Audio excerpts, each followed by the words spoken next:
Returns. अब दिखा या नहीं दिख रहा? स्क्रीन शेयर दिखाई दे रहा है? दिख रहा है सर, दिख रहा है। Okay, laws of returns Hindi बोलते हैं साधन के प्रतिफल। अब मैंने बोला इसको विश्लेषण करना है, एनालाइज करना है, तो सबसे पहले क्या इसका मीनिंग, इसका मीनिंग क्या होगा? तो meaning mean in short run the proportionate change in variable factor of production cause the change in total production. अर्थात जो उत्पादन है उस उत्पादन का कितने हिसाब से जो है उस फैक्टर से है कि जो उसमें उसके चेंज को या उसमें परिवर्तन के लिए उत्तरदायी होते हैं। ये मीनिंग है। मीनिंग के बाद यहां पर आप चाहो तो इसके बाद दूसरा और डाल सकते हो, क्या 1.1 में यहां पर डेफिनेशन, अगर आप चाहो तो इसके एग्जाम्पल भी दे सकते हो यहीं पर, ठीक है? क्या यहीं पर आपने क्या दे दिया? डेफिनेशन दोबारा, कि इसके एक्चुअल मीनिंग के बाद डेफिनेशन क्या होगी। डेफिनेशन ये आपका जो हेडिंग होगा ये 2 नहीं होगा, बल्कि क्या होगा आपका 1 का 1.1, इसलिए ध्यान से देखना, स्क्रीन देखना बहुत जरूरी है। 1.1 ये जो हेडिंग आएगी थोड़ी यहां से आएगी, जहां से ये शुरू हो रहा है, ये आपको कर्सर दिख रहा होगा। डेफिनेशन के बाद इसके एग्जाम्पल दे सकते हो। 1.2 में एग्जाम्पल्स EXAMPLES, ठीक है? तो एक के अंदर ये पूरा हो गया। नाउ अब types of laws of returns, अब इसके जो है ये दूसरा हेडिंग है, second heading, types of laws. कितने लॉज हैं? 3 लॉज हैं। पहला क्या है? 2.1 क्या है madam? Law of constant returns, constant returns.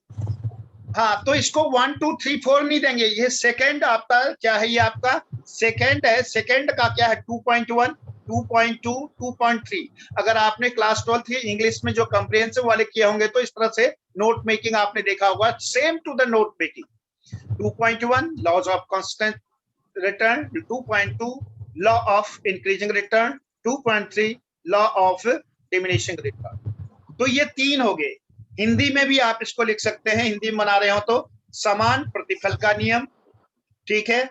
बढ़ते हुए प्रतिफल का नियम इंक्रीजिंग, और लॉ ऑफ डिमिनिशिंग रिटर्न घटते हुए प्रतिफल का नियम। ये पूरा डिटेल में टॉपिक मेरे को वो नहीं है, क्लियर नहीं है, मतलब क्या लॉज ऑफ रिटर्न के अंदर क्या क्या आएगा, but I know that how to make the pedagogical analysis lesson plan of it, वो मैं आपको टेक्निक बता रहा हूँ।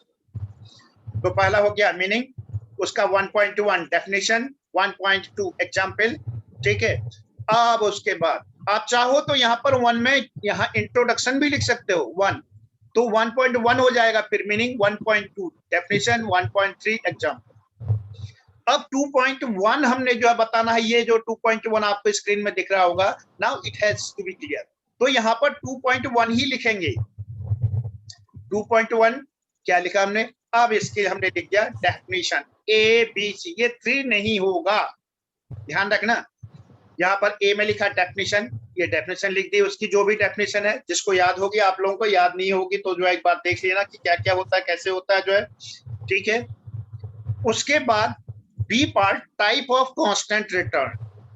अब ये कितने तरह का होता है कांस्टेंट रिटर्न, ठीक है? कांस्टेंट रिटर्न कितने तरह का होता है उसको आप एक एक करके सारा बता देंगे। एक मैंने लिखा है इस तरह से, 3 है, 1 2 3 4 जो है कांस्टेंट रिटर्न के लिए कितने कितने क्या है, ठीक? अब इसके अंदर एक चीज और आता है आपका, इसका बी का जो है second point, marginal rate production क्या है, इसको आप सेकंड डाल देंगे, ठीक है? ये आपका सेकंड हो गया मार्जिनल। लेकिन ये हेडिंग आएगा जहां पर ये टी लिखा है, ठीक इसके नीचे, आगे ये नहीं जाएगा, तो इसका अर्थ है ये कहां जाना चाहिए? इसको यहां पर, ठीक है? तो ये हो गया हमारा मार्जिनल रेट प्रोडक्शन, इसकी डेफिनेशन भी होगी साथ में, ये तोड़ दिया हमने, उसको एनालिसिस कर दिया। अब पहला जो है, अब मैंने तो सिर्फ इतना ही बनाया, क्यों बनाया है? Because you know that you have to define all 3 laws. मैं डिफाइन नहीं कर रहा हूँ लॉज कांस्टेंट रिटर्न के बारे में जो मैंने बनाया, ऐसे ही आपको बनाना है लॉ ऑफ इंक्रीजिंग रिटर्न और लॉ ऑफ डिमिनिशिंग रिटर्न।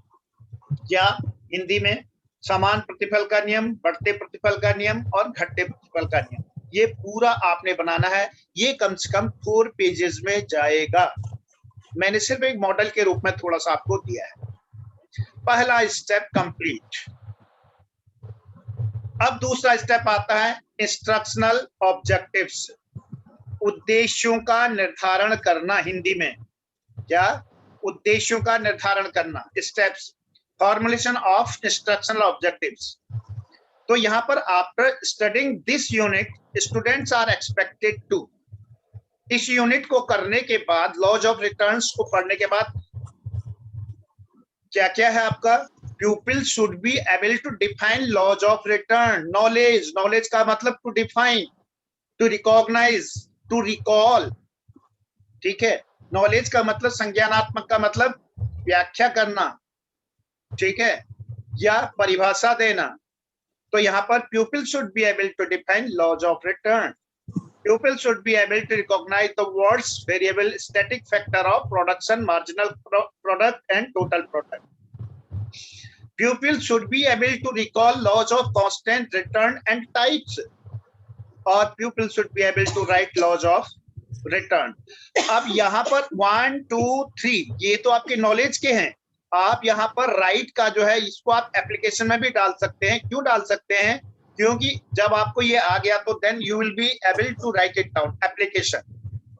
तो पहला मैंने नॉलेज, दूसरा अंडरस्टैंडिंग कि क्या समझ में आया और क्या समझ में नहीं आया, तो वो आपका अंडरस्टैंडिंग हो गया, ठीक। अंडरस्टैंडिंग,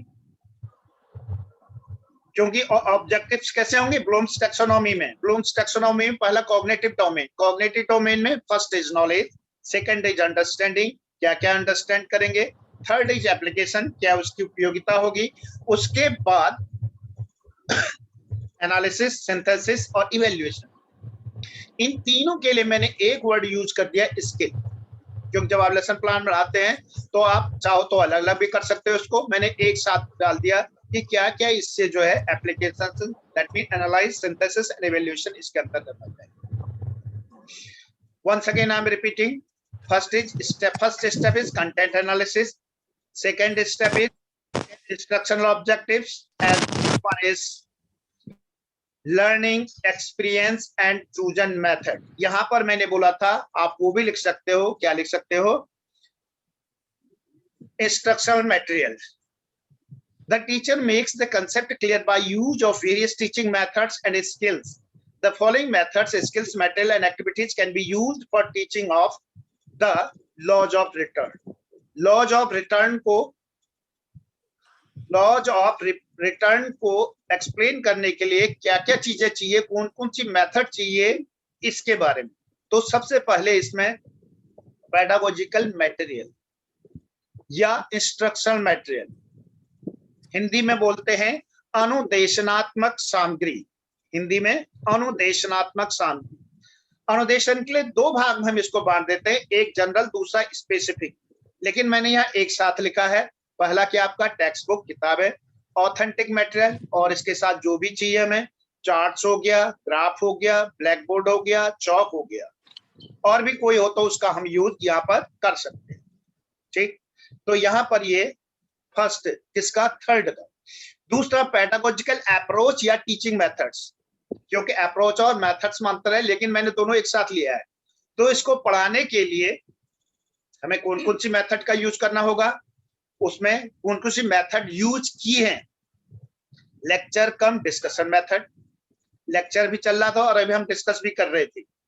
दूसरा इंटरेक्टिव अप्रोच, और उसके बाद छोटे छोटे ग्रुप में बच्चों को बना लिया, मिनी ग्रुप जो है, और उसके बाद पर्सनलाइज टीचिंग, 5-5 बच्चे जो है, जो अच्छे बच्चे हैं, एक जिसको अच्छे याद हो गया उनको बोलो 5 आपस में वो करो जो है। Student counselling, tutoring, individual project graphs, और उसके बाद graph, teaching programme adapted to student need and desires, और lesson are divided in small unit. कौन कौन सी यूनिट में बांट देंगे हम? 3 यूनिट में। कहाँ जाएं?